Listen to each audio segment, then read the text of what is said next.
That growing oil spill in the Gulf has two area wildlife organizations in Sarasota preparing to lend a hand with animals and birds affected by the spill. SNN Local News 6 reporter Grant Boxleitner has the latest on the massive rescue mission.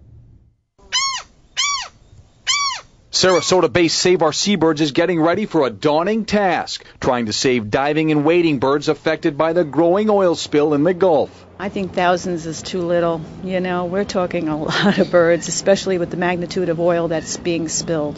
BP Oil and the U.S. Coast Guard have put the organization on standby for deployment to the spill region to rescue as many birds as possible. We're prepared, we're trained, and we take care of birds on a daily basis, so we know exactly what has to be done. Organization managers say diving birds such as pelicans and cormorants and gulls could be threatened, along with wading birds like herons and egrets. They'll be weighted down with all this gook that's all over them, so that's why they have to be washed.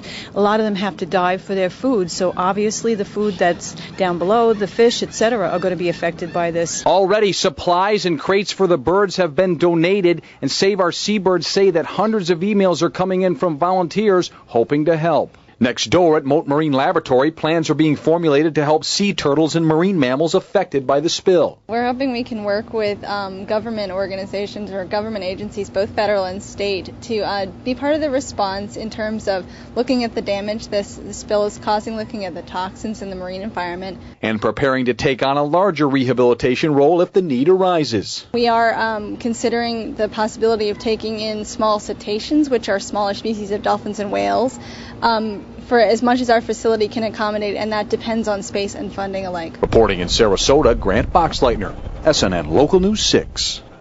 Now, Mote scientist is heading to the Florida Panhandle to help inspect oyster beds and other sea bottom ecosystems for any signs of oil contamination. If you'd like to donate supplies, you can go to saveourseabirds.org, or to help Mote with the oil spill effort, you can log on to www.mote.org/oil response.